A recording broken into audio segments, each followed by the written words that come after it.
Sundar C சமீபத்தில் இந்த gangers படத்துக்காக நிறைய இன்டர்வியூஸ் கொடுத்துருக்காரு. அப்படி ஒரு இடத்துல பேசும்போது ஏதோ ஒரு ஹீரோவை வந்து அவர் மறைமுகமாக சொல்கிறாரு, யார் அந்த ஹீரோ அப்படின்னு.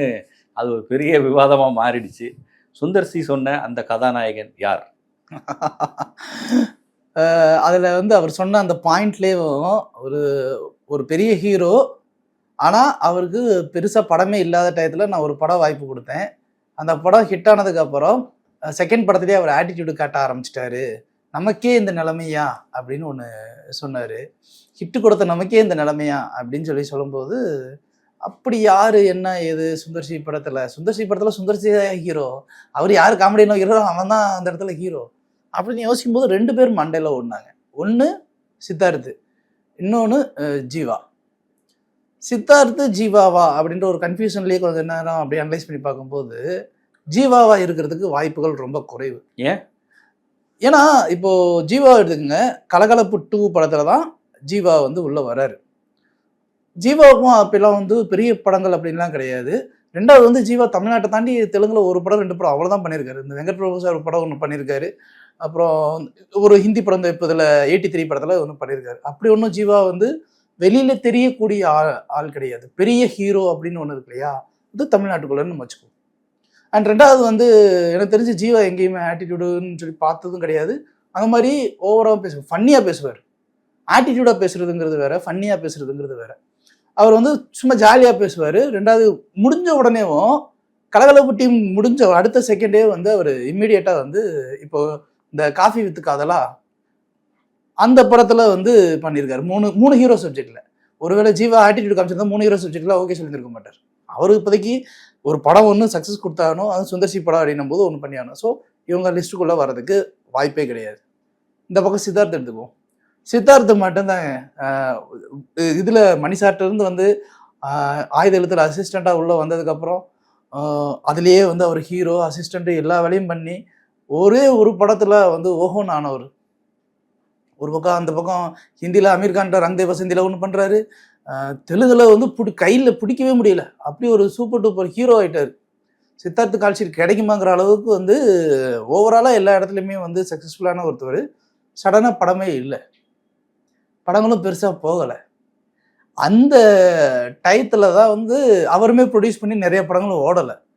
ஏகப்பட்ட படங்கள் பண்ணார். அவரே ஒரு படம்லாம் எடுத்து, இந்த லூசியான்னு ஒரு படம், அந்த படத்தையெல்லாம் எடுத்து எனக்குள்ள ஒருன்னு ஒரு படம் பண்ணார், அட்டர் ஃப்ளாப் ஆச்சு. ஸோ பெருசாலாம் படங்கள் போகலை, பெருசாக எதுவுமே இல்லை. அந்த டயத்தில் வந்து இதே சுந்தர்சி ஒரு படம் கொடுக்குறாரு, தீயா வேலை செய்யணும் குமார் அப்படின்னு ஒரு டைட்டில். அது அவருக்கு வச்சாரா யாருக்கு வச்சாருன்னு தெரியல. நீ எப்படி ஒன்றும் எடுத்துங்க. தீயா வேலை செய்யணும் குமார். ஆனால் அந்த படத்தில் தீயா வேலை செஞ்சது யாருன்னா சந்தானம் தான். ஸோ அந்த படம் செம்ம ஹிட். நீங்கள் சந்தான காமெடி எப்பயும் பார்த்துங்க, அந்த தீயா வேலை செய்யணும் குமாரில் தனியாக தெரியும் ட்ராக்கேவும். அந்த படம் அந்த ஹன்சிகா அவங்க 2 பேரும் லவ் பண்ணுறதுக்கு அவர் எப்படிலாம் ட்ரை பண்ணுறாருங்கிறது தான் கதையை. ரொம்ப சாதாரண கதை, ஆனால் அவ்வளோ சிரிக்க வச்சுருப்பாரு. ஸோ அந்த படம் ஒரு ரேஞ்சில் ஒரு ஹிட்டு வந்ததுக்கப்புறம் அதுக்கு அடுத்து வந்து சுந்தர்சியோடைய ட்ரேட்மார்க்காக இன்றைக்கி பேசிக்கிட்டு இருக்க அரண்மனை. ஃபஸ்ட்டு அரண்மனை ஒன்று ஹிட் ஆயிருச்சு. அரண்மனை 2க்கு வந்து இதே சித்தார்த்து த்ரிஷா எல்லாத்தையும் உள்ள வச்சு போடுறாரு. இந்த சித்தார்த்தில் வச்சு அரண்மனை 2 பெருசாலாம் போகலை, ஒரு ஆவரேஜாக தான் போச்சு. சூப்பர் டூப்பர் ஹிட் அரண்மனை 1 அளவுக்கு இல்லை அப்படிங்கிற நிறைய கமெண்ட்ஸ் தான் வந்துச்சு. அண்டு சித்தார்த்த ஒருவேளை அதுக்கப்புறம் வந்து சித்தார்த்தை வச்சுட்டு எங்கேயுமே சுந்தர்சி படம் எடுக்கவே இல்லை பெருசாக. அப்போ குஷ்பு பண்ண ஒரு இன்டர்வியூவில் கூட வந்து சித்தார்த் வந்து உட்காந்து பேசிக்கிட்டு இருப்பார். ஹன்சிகா வந்து என்ன குட்டி குஷ்பு மாதிரி ஒருத்தவங்கள வச்சுருக்கீங்க அப்படின்லாம் பேசிக்கிட்டு இருப்பார். பட் அந்த இதுக்கு அப்புறம் வந்து பெருசாகவே இது பண்ணலை. சுந்தர்சியை பொறுத்த வரைக்கும் எப்படின்னா, இப்போது யாராவது ஒருத்தவங்க தப்பு பண்ணியிருக்காங்கன்னா அது டைரெக்டாகவே சொல்லக்கூடியவர் தான். இப்போது ஃபார் எக்ஸாம்பிள் சந்தானம் அப்படிங்கிற ஒரு கேரக்டரை நான் சந்தானத்தில் பல அளவு படித்து சொன்னேன், இந்த காமெடி எனக்கு பஞ்சம்ப்பா, நீ இப்படியே இருந்துரு அப்படின்னு சொன்னேன். சொல்ல கேட்காம ஹீரோ போயிட்டாரு. அதுக்கடுத்து தான் யோகி பாபு பேசுகிறப்ப கூட, பாபு நீங்கள் எல்லாரும் காமெடினா இருக்கீங்க, திடீர்னு ஹீரோ ஆகிட்டீங்க அப்படின்னா உடனே காமெடி பண்ணுறதுல விட்டுறாதீங்க, இப்படி தான் நிறைய பேர் போயிடுறாங்கன்னு மேலேயே சொல்லக்கூடிய ஒருத்தவர். ஸோ அப்படி நான் அனலைஸ் பண்ணப்போ வந்து சித்தார்த்து தான் எனக்கு தோணுது. அண்ட் மோர் ஓவர் சித்தார்த்து நீங்கள் இன்டர்வியூ எடுத்துக்கோங்களேன், நிறைய இன்டர்வியூஸ் பார்த்தீங்கன்னா ஒரு ஆட்டிடியூட் இருக்கும். விஷயம் தெரிந்தவர்ன்ற ஒரு ஆட்டிடியூட் இருக்கு இல்லையா, அது இருக்கும். நீங்கள் எங்கே பார்த்தீங்கன்னாலும் அந்த ஈவன் இந்தியன் 2ல எனக்கு தெரிஞ்ச ப்ரொமோஷன்ஸில் வந்து சங்கரும் சரி கமலும் சரி இவங்க கூவி விற்றதை விட இவர் தான் அதிகமாக கூவி இருப்பார். எல்லா இடத்துலையும் முதல்ல இவர் தான் கூவி இருப்பார். ஸோ அப்போவே நமக்கு தெரிஞ்சுக்கிறோம் ஒருத்தவங்க வந்து இங்கே ஒர்க் பண்ணிட்டு இங்கே வந்திருக்கோம் அப்படின்னா நம்ம அந்த ஒரு ரேஞ்சு அப்படின்னு ஒரு ஃபிக்ஸேஷன் இருக்கு இல்லையா, அதுதான். ஸோ பாய்ஸில் வந்து ஓகே, மற்றதெல்லாம் ஓகே. அதுக்கடுத்து இந்த சங்கர் சார் மணியதரன் சார்ட்டெல்லாம் வேலைக்கு ஆகாது. மற்றவங்ககிட்டலாம் போய் நம்ம ஆட்டிடியூடு காமிக்கிறோம் அது பண்ணுறோம் அப்படின்னும் போது நிற்காது. ஸோ என்னை பொறுத்த வரைக்கும் 90% யார் அந்த ஹீரோ அப்படின்னா சித்தார்த் தான் அந்த ஹீரோ அப்படின்னு எனக்கு தோணுது. ஓகே, சுந்தர் சி பற்றி பேசுனதுனால கேட்குறேன். இப்போ கேங்கர்ஸ் படம் வருது, அந்த ஒரு விண்டேஜ் காம்போ வைகை புயல், வடிவேலு, சுந்தர் சி. நம்ம இதுக்கு முன்னாடி நகரம் எடுத்துக்கிட்டாலும் சரி, தலைநகரம் எடுத்தாலும் சரி, பின்னி பெடல் எடுத்திருப்பாங்க ரெண்டு பேரும். இன்னைக்கு நம்ம டிவியில் பார்த்தா உட்காந்து சிரிச்சுக்கிட்டே இருக்கலாம். அந்த மாதிரியான காமெடி, எவர் கிரீன் காமெடி. அது வின்னரை விட்டீங்க. வின்னர். அதில் ஆன் ஸ்கிரீன்ல சுந்தர் சி இருக்க மாட்டார் இல்லையா, அவருடைய படம். ஆமா, எப்படி பார்த்தாலும் காம்பினேஷன் வந்து சக்சஸ் தான். அதுவும் வடிவேலு அந்த படத்துல பேசின ஒவ்வொரு டைலாகும் இன்னைக்கு நம்ம டெய்லி லைஃப்ல பேசுறோம். அவர் படத்துல வந்து டைலாக் எல்லாம் படத்துக்கு டைட்டிலா வச்சாங்க. அந்த அளவுக்கு ரொம்ப சக்சஸ்ஃபுல்லான காம்போ. அவங்க இப்போ திருப்பி ஒரு ரீயூனைட் பண்ணியிருக்காங்க. ட்ரெய்லர்லாம் பார்க்கும்போது கூட கொஞ்சம் ஃப்ரெஷ்ஷாக தெரியுது. வடிவேலு கிட்ட கொஞ்ச நாளாக மிஸ் ஆன அந்த விஷயங்கள்லாம் திரும்ப வந்த மாதிரி இருக்கு. நீங்க என்ன நினைக்கிறீங்க? ட்ரெய்லர் பார்க்கும்போது எப்படி இருந்துச்சு உங்களுக்கு? சார், சுந்தர் சி கிட்ட ஒரு மேஜிக் தான், லாஜிக்கே கிடையாது. அவரை பொறுத்த வரைக்கும் என்னன்னா, வந்தாங்களா என்ஜாய் பண்ணிட்டு போய்கிட்டே இருக்கணும். ஸோ வடிவேலுவை எப்படி யூஸ் பண்ணணும் அப்படிங்கிறது வந்து தெரிந்த ஒரு நல்ல இயக்குனர். நீங்க பாருங்களேன், அந்த கெட்டப்லாம் இருக்குல்ல, பழைய விண்டேஜ் நடிகர் சுருளிராஜன் இருப்பாரு அப்படின்னு எது பண்ணாலும் அப்படின்னு அதே கெட்டப்ல ஒன்று கொண்டு வந்து அந்த இமிடேஷன்ஸை கொண்டு வந்து ஒரு கேரக்டரை உள்ள வச்சுட்டாரு. பக்கா பேக்கடா வந்து ஒரு கமர்ஷியலா எல்லாமே வச்சிருவாரு சுந்தர் சி.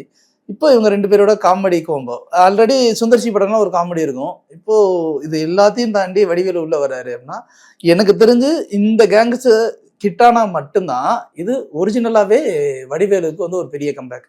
இதற்கு முன்னாடி கம்பேக்னு எத்தனையோ படங்கள் பண்ணாரு, ஒரு சில படங்கள் பண்ணிட்டு தான் இருக்காரு அவரும். Where is the comedian Vadivelu, அது மிஸ் ஆகுது இல்ல ரொம்ப நாளா. மாமன்னன் படம் வந்து ஒரு ஆக்டரா ப்ரூவ் பண்ணியிருப்பாரு. ஆமா ஆமா, அது நமக்கு வேண்டாம்ல. ஒரு காமெடியன் வடிவேலுன்னு ஒருத்தர் இருக்காரு இல்லையா. ஸோ அந்த காமெடியன் வடிவேலு எங்க போனார் அப்படின்னு ஒரு கேள்வி இருக்கு. நமக்கு வந்து கைப்புள்ள நாய்சேகர் அவங்க எல்லாம் திருப்பி வேணும் அப்படின்றதுதான். இல்ல, அந்த காமெடியன் வடிவேலு கிட்ட இருந்து ஒரு இன்னோசன்ஸ் இருக்கும். நீங்க ஆக்டர் வடிவேலு கிட்ட அந்த இன்னோசன்ஸ் இருக்காது. ஒருவேளை இந்த சுந்தர் சி படத்துல அந்த இன்னோசன்ஸ் வந்துருச்சு அப்படின்னா கண்டிப்பா வந்து ஒரு காமெடியன் வடிவேலுக்குள்ள வர ஆரம்பிச்சிருவாரு. அது எந்த அளவுக்கு வரும் அப்படிங்கிறது தெரியல. ஆனா என்ன பொறுத்த வரைக்கும் என்ன தெரியுங்களா, சுந்தர் சி படம் அப்படின்னா மினிமம் கேரண்டி. அதுவும் இந்த சம்மருக்கு குழு ஜிலு ஜிலுன்னு ஒரு படத்தை போய் பார்க்கணும் அப்படின்னா போய் உட்காந்து நீங்க பாட்டுக்கு என்ஜாய் பண்ணிட்டு வர மாதிரி ஒரு ஜாலியான படம் தான். இப்போ இன்னொரு அடுத்து சுந்தர் சி பொறுத்த வரைக்கும் மூக்குத்தி அம்மன் பண்றாருல, பார்ட் 2 அவர் தான் பண்றாரு நினைக்கிறேன். பார்ட் 1 பாலாஜி பண்ண படம், அது ஆர்ஜே பாலாஜியோட. ஆனால் இப்போ இவர் பண்றாரு, வேல்ஸ் இன்டர்நேஷனல் தான் பண்றாங்கன்னு நினைக்கிறேன். அதுலேயும் கூட நயன்தாராவோட கால் ஷீட்டு, அவங்க ஸ்பாட்டுக்கு எப்படி வராங்க அப்படின்றதுலையும் சில விஷயங்களை பேசிக்கிட்டே இருந்தாங்க. அதுவும் அவர் ஏதோ கிளாரிஃபை பண்ணுறதா சொல்கிறாங்க. என்ன அந்த படம் எப்படி போயிட்டு இருக்கு, அதில் நயன்தாராவோட ரோல் என்ன, அவங்க எப்படி ஷூட்டிங்லாம் வராங்க? சார், நயன்தாரா வந்து அந்த நம்ம இந்த பட பூஜையப்போ சத்திலாவில் நினைக்கிறேன், பட பூஜையப்போ வந்து குஷ்பு இருக்காங்க, பக்கத்தில் மீனா நிற்கிறாங்க, இவங்களும் நிற்கிறாங்க. குஷ்பு கிட்ட மட்டும் பேசிட்டு மீனா கிட்ட பேசல. அதுவே ஒரு பெரிய கான்ட்ரவர்சி ஆச்சு. மீனா யாரு தெரியுமா அப்படிங்கிற மாதிரி ஒரு கான்ட்ரவர்சி ஆச்சு. அந்த காலத்தில் நீங்கள் வந்து குஷ்புக்கு ஈக்குவலான்ட்டாக மீனா வந்து ஒரு டாப் மோஸ்ட் ஹீரோயின். ரெண்டு பேருமே போட்டி போட்டு நடிச்சிருப்பாங்க. ஒன்று இவங்க படத்தை கால் ஷீட் இல்லைன்னா அவங்க படம், அந்த மாதிரி தான் போய்கிட்டு இருந்துச்சு. சில படம் ரெண்டு பேரும் சேர்ந்துலாம் நடிச்சிருக்காங்க. ஸோ அந்த அளவுக்கு இவங்களுடைய ரேஞ்சு இருக்கும்போது ஒருத்தவங்கிட்ட பேசிட்டு இன்னொருத்தவங்க பேசாமல் இருக்கும்போது சீனியருக்கு என்ன ரெஸ்பெக்ட் கொடுக்குறீங்க அப்படிங்கிற ஒரு கொஸ்டின் மார்க்கு அரைஸ் ஆகுது இல்லையா. அது அவங்க நயன்தாரா தெரிஞ்சு பண்ணாங்களா தெரியாமல் பண்ணாங்களாங்கிறது அடுத்த ஒரு விஷயம். பட் சுந்தர் சியை பொறுத்த வரைக்கும் ஒரே ஒரு விஷயம் மட்டும்தான் தெளிவாக இருக்கணும். அவர் வந்து அந்த செட்டுக்குள்ளே வந்துட்டாங்க, ஜாலியாக கலகலன்னு இருக்கணும். என்ன வேணாலும் பண்ணிட்டு போங்கப்பா, எப்படி வேணாலும். நீங்கள் இந்த வெங்கல் பிரபு சாரோட செட்டுக்குள்ளே போய், நான் சென்னை 28 இதில் மங்காத்தா கிடையாது, சென்னை 28லையும் சரோஜா படத்தப்பையும் அந்த செட்டில் போய் பழகின எனக்கு வாய்ப்பு கிடைச்சது. ரொம்ப ஜாலியாக இருப்பாங்க, கிரிக்கெட் விளையாடிக்கிட்டு இருப்பாங்க. ஒரு பக்கம் வந்து அரட்டை அடிக்கிறது, இன்னொரு பக்கம் ஜாலியாக ஒரு குரூப் தம்மடிச்சுட்டு இருக்கும், தண்ணி அடிச்சுட்டு இருக்கும். ஏதோ ஒன்று வேலைன்னு வரும்போது அந்த வேலை பண்ணுற மாதிரியே தெரியாது, ஆனால் அது பாட்டுக்கு அந்த வேலை நடந்துகிட்டு இருக்கும். ஸோ சுந்தர் சி படத்துலேயும் அதே தான். அவ்வளோ டென்ஷனாக இருப்பார், ஒரு பக்கம் கத்துற மாதிரி இருக்கும், ஆனாலும் ஒரு பக்கம் வேலை போய்கிட்டே இருக்கும். ஸோ இங்கே போய் நீங்கள் வந்து ஒரு ஆட்டிடியூடோ ஒரு ஈகோவை காமிச்சிட்டு நான் ஒரு பெரிய சீனியர் ஆர்டிஸ்ட் இப்படின்னு சொல்லிட்டு இங்கே உட்காடுறீங்க அப்படின்னா அது வந்து அந்த டீமுக்கே செட் ஆகாது. ஏன்னா அவர் வச்சிருக்க டீம் எல்லாமே அவர் கூடவே ரொம்ப வருஷமாக பயணிக்கிற ஒரு டீம். அது அந்த டீமுக்கு பிடிக்கல அப்படின்னா அவங்க ஒதுக்கி விட்டுருவாங்க. ஸோ இங்கே அந்த ஒரு மிஸ் அண்டர்ஸ்டாண்டிங்காக தான் இதை நான் பார்க்குறேன்.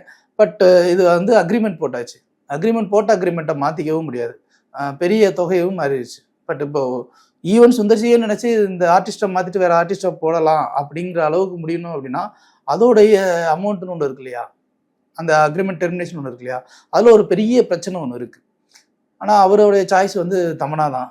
பட் மூக்குத்தி அம்மன் அப்படின்னாலே மூக்குத்தி அம்மனை நம்ம நயன்தாரா பார்த்து பழகிட்டோம். இப்போ நீங்கள் இந்த நயன்தாராவை போடாமல் தூக்கி திரும்ப தமன்னாவை போட்டு மூக்குத்தி அம்மனாவை போட்டிங்கன்னா அக்செப்ட் பண்ணிப்பாங்க. என்னடா இவருக்கு பதில் இவர்னு நீங்கள் சீரியலில் போடுற மாதிரி போடுறீங்க அப்படின்னு வச்சு செஞ்சுருவாங்க. அதனால வேறு வழியே கிடையாது. இந்த படத்தில் வந்து நயன்தாராவை தூக்குறதுக்கும் வேறு ஆப்ஷனும் கிடையாது. But at the same time படத்தை முடிச்சாகும். அப்போ படத்தை முடிக்கணும் அப்படின்னும் போது 2 பேர்த்துக்கும் மத்தியஸ்தம் பண்ணுறது தான் அவங்க நடிகை குஷ்பு வந்து 2க்கும் இடையில வந்து எனது அவங்களோட கண்டிப்பாக ஹஸ்பண்டோட படம், அவங்களும் அதில் ஃபர்ஸ்ட் காப்பி பேசிஸில் பண்ணி கொடுத்துட்ருக்காங்க. இந்த பிரச்சனைகள் எல்லாத்தையும் சார்ட் அவுட் பண்ணணும் அப்படின்னா வேறு வழியே கிடையாது. பஞ்சாயத்து பண்ணி அதெல்லாம் ஸ்மூத்தாக தாங்க போகுதுன்னு சொல்லிட்டு தேத்தி படத்தை முடிச்சுட்டு படம் ரிலீஸ் ஆகி ஓடலைன்னதுக்கு அப்புறம் வந்து சுந்தர்சி ஒரு 6 மாதம் கழிச்சு இதே மாதிரி ஒரு இன்டர்வியூவில் ஒரு நடிகை இருந்தாங்க, இவ்வளோலாம் பிரச்சனை பண்ணாங்கன்னு சொல்லிட்டு அப்போ சொல்லும்போது நம்ம தெரியாது எந்த நடிகைன்னு.